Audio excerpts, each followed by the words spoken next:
positive thinking won't let you do anything. I get so annoyed when I hear some people enthusiastically stand up and say, man, with positive thinking you can just do anything. Just believe it, and man, think about it positive enough, you can do it. I believe that's ridiculous. See, I'm 60 years old. I don't care how positive I got. I could not whip a boxing champion. I don't care how positive I got. I could not play football in the NFL or the basketball in the NBA. I don't care how positive I got. I couldn't perform major surgery on you and have you live. Nor could I give you a lecture on nuclear physics. Positive thinking won't let you do anything, but it will let you do everything. Better than negative thinking will. Now, I know that for most busy people, getting regular exercise is about as easy as climbing Mount Kilimanjaro. But it can be done. You've just got to have a plan. You've got to set some goals, because it's just as difficult to reach a destination you don't have as it is to come back from a place you've never been. Unless you have definite, precise, clearly defined goals, you will not realize the maximum potential that lies within you. And this applies to every aspect of your life, not just to exercise. Now, here's some steps you can take towards that end.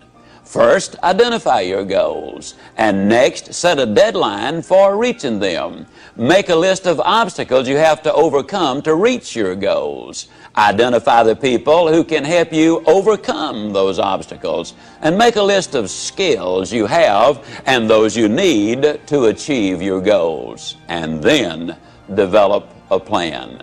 Now, a word about goals themselves. There are 7 different kinds of goals. There are physical, financial, spiritual, career, family, mental, and social.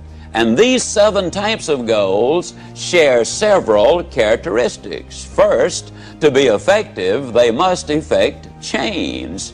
We must have some big goals, because thinking big creates the excitement necessary for accomplishment. Second, you must have some long-range goals so that short-range frustrations don't stop you in your tracks. Occasionally, circumstances do arise that are beyond your control, and oftentimes obstacles such as market changes, sickness, accidents, or family problems can be pretty intimidating. But by keeping your eye on the prize, you will find that the excitement of winning that prize will carry you through the tough times. Third, if you don't have daily objectives, you qualify as a dreamer and not as a doer. Dreamers are fine, provided they build foundations under their dreams by working daily towards them.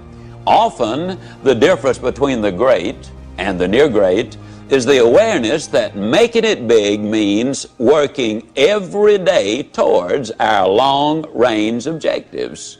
And 4, your goals must be specific, not vague or general. If you want a new home, for example, know every detail of that house. How many square feet, number of rooms and bathrooms, the shape of the living room, the type and kind of lot, its location. If it's a car you're dreaming about, picture the make, the model, the color, and every option you want it to have. You see, if you want to reach your goal, you must see it, be able to smell, to touch, and to taste it. Know how it looks and what it feels like in your own mind. Before you can reach that goal, you see, it is true that whether you think you can or think you can't, you are generally right. Step number 6, you need to feed your mind with the good, the clean, the pure, the powerful, and the positive. Let me ask you a question. If I were to come into your living room one day with a pail of garbage and dump it on your living room floor, what do you think you'd do? I bet I can answer the question. You would either get your gun and say to me, now Ziglar, I'll bet you can clean that up.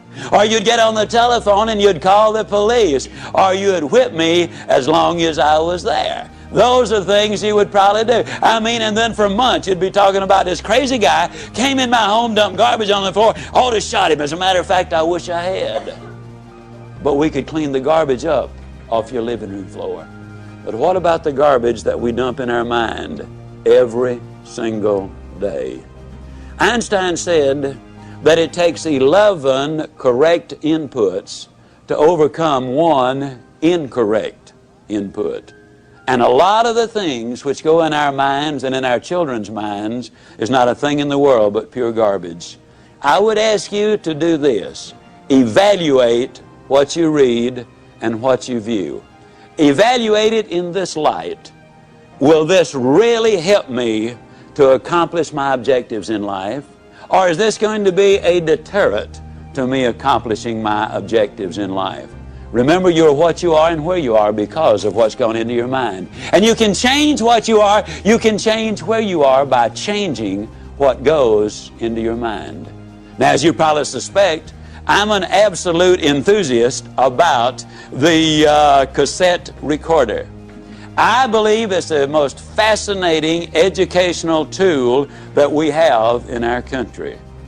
I was a visiting scholar for the University of Southern California for 2 years. One of the things they discovered was that if you live in a metropolitan area and drive 12,000 miles a year, that in 3 years' time you can acquire the equivalent of 2 years of college education. You can learn virtually anything you want to know about finances, foreign languages, the Bible, how to set goals, how to close sales, how to plan your life. You can learn so many things while you're there in your car. Feed your mind. Second thing I would encourage you to do is start reading something good every day. Did you know if you read 20 minutes a day and you're an average reader, that at the end of the year you will have read 20 200-page books, and that the average American only reads one good book a year?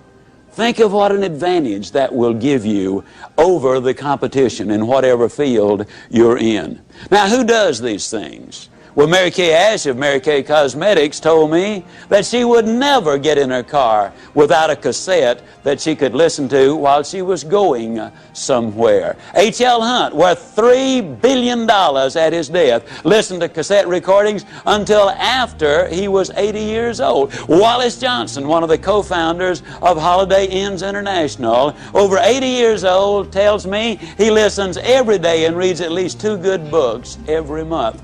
Alan Bean, one of the astronauts who walked on the moon, told me that the astronauts on their way to the moon and back, and please understand, these people have the best self-images, the most clearly defined goals, the most positive mental attitude. They're the most confident, competent people as a group maybe that our country has. But these people were listening to motivational recordings on their way to the moon and back.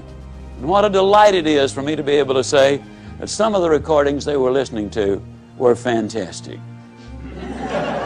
You need to feed your mind. Now, a lot of times people say, yeah, you know, when I'm down in the dumps just a little bit, I really enjoy listening because it gives me a lift. Well, I'm glad to hear that, but let me give you the most surprising news maybe you've ever heard. It's good to listen when you're down. But folks, the ideal time to listen is when you're sky high. Let me tell you why. When you're down, sometimes you grab at straws, and sometimes you grab the wrong straw. Also, a lot of times, and here's the real benefit to listening, it triggers your imagination, stirs up all of the stored information which you already have in your mind, and a lot of the good ideas then come forth. But if you're too down to accept them, then you turn away the very best ideas of all. Listen when you're up. And then with those endorphins popping, and they do pop as a result of listening to good motivational recordings, when you listen then and new ideas pop in your mind, it generates even more excitement. Here's what we've discovered. You need to listen at least 16 times to get the complete message. That's the reason I say listen to this over 16 times, because you will get all of it then. It will become a part of you. Let me say it again. You probably have been in the process of making decisions right now. As you listen, you will make those decisions. But as you listen over and over, the decision changes to commitment. And once you've made the commitment, then you will seek the training which will make the difference, because that means behavior changes. And when you change behavior, then you start developing winning habits. And that's what this is really all about. Step number 7, if you want to build a winning attitude, you need to take time, and this is probably going to surprise you, based on what you've heard me say so far, but you need to take time to be quiet. You know, the average American sleeps 30 minutes too late every day. And when that opportunity clock does sound off, they hit the floor, in a dead run. They scoot past the kiddies' room on the way to the kitchen, they bang on the door, and they say, "Get up, kids, we got to go to school. Now, I don't have to tell you again, we were late yesterday morning, don't want it to happen again." And they scoot on back to the kitchen, they plug in the coffee maker in the toaster, and on the way back by the kids' room, they bang again. "Now, what I tell you, not going to have to tell you again." They scoot in, they get dressed real fast, they shave and apply their makeup, and by then the kids are up, they rustle them into the den, and they set a bowl of cereal in front of them, turn the television set on, running their mind and their body all at the same time. They gulp their breakfast down, they hop in their car, and woe be to that person who dares to pull in on them when they've got the traffic jump on them. It will be too bad for them if they do. They hustle down, they drop their kids out, they rush on down to their work, and they're busy all day, and in the evening they come home and repeat that process, and by the time they get ready for bed, after watching 3.5 hours of television, they are exhausted. You know what we need to do, folks? We need to take time to be quiet. You need to do it at least 4 or 5 times a week. A lot of people say, "Well, that guy keeps talking about time for this and time for that. I don't have time for all of these things." Let me tell you how you can create an extra 3 hours every day of your life, guaranteed. Get your TV guide out on Sunday afternoon and look at the shows that you really want to see that week. Over 70% of all of the time spent watching television, you're watching things you have no interest in watching. Let me encourage you to do this. Take a slow, lazy, drifting, absolutely meaningless walk. Just almost go to sleep on the walk. Not an exercise walk, you need to do those too, but a very quiet walk.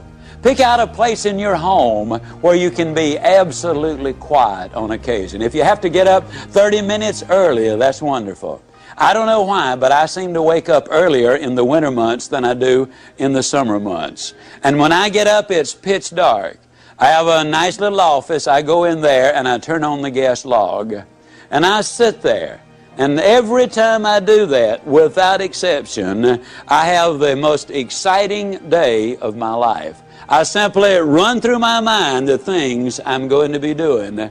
As you plan the day, as you think of all of the things we've got to be excited about, it really does renew your energy, and it gets you excited about the day. Now let me tell you something. This is going to be one of the toughest things you'll ever do. When you sit down saying, "Well, I'm going to sit perfectly quiet for 20 or even 30 minutes, you will think of 2,868 reasons or things that you've got to do. You try to decide, do I raise the window or lower it? Do I turn the heat up or down? Do I cut the air conditioner off or do I turn it more full blast? Do I really need to go to the bathroom? Am I going to get me a cup of coffee? What is that noise against the outside? Maybe I better check up on that." Resist the temptation. Spend a few minutes in quiet, reflective thought. It does make a difference. Take time to be quiet. Step number 8, take time for those you love. Dr. Herb True, professor at Notre Dame, outstanding speaker, good friend of mine, suggested this, which I really think is so valid. Frequently, every 2 or 3 months, you should close your eyes and visualize that everybody whom you love, really love, were suddenly, completely, totally, and forever taken out of your life. Then ask yourself the question, what would your regrets be? Would you really regret that you had not picked up the telephone and called that distant cousin, or even a brother or a sister, or a mother or father, or a son and a daughter? Would it be really a heartbreaking experience because you had not called and said, "You know, I'm really sorry that we had the problem. I don't know whether it was your fault or my fault, but let's get together and solve the problem. Take time for those you love. Spend time with each other. Those of you who are married, spend time as husband and wife, just enjoying each other, communicating with each other, getting acquainted with each other. Earlier I said all of the studies reveal that if there is that close relationship, then success is more likely to come your way.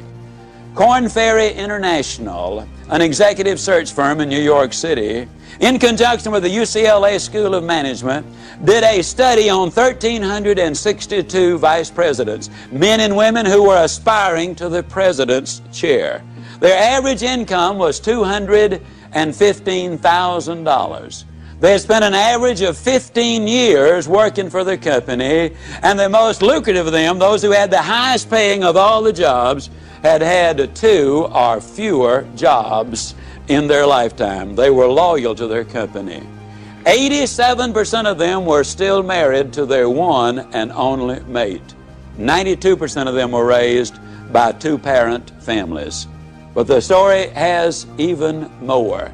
They said they considered integrity the most important characteristic in their success arsenal. 100% of them said hard work was absolutely necessary. 89% of them had 2, 3, 4, or more children. 71% of them also said that if they had more time, they'd spend it with their wives. 50% said with more time, they would spend it with their children. Incidentally, the average one worked a little over 50 hours each week. So they're not working those 80 and 90 hours a week that a lot of people might think they are. And they're living a balanced life. 89% of them also were either Catholic, Jewish, or Protestant, and their faith apparently had some meaning to them. U.S. News and World Report did a study of the millionaires in America. There are now 1 million of them. They said the typical millionaire has gotten that way because he's earned his money or her money over a period of 20 to 30 years. They do work about 50 hours a week. They're still married to their high school or college sweethearts. In other words, the family isn't...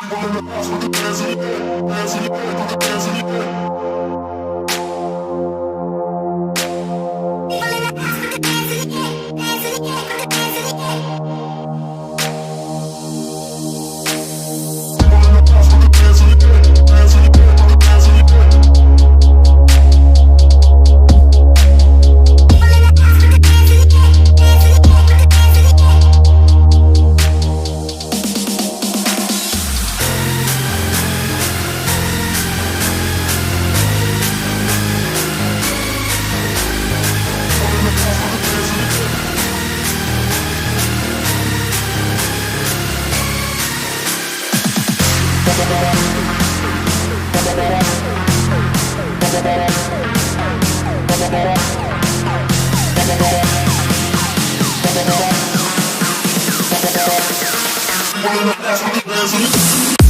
be right back.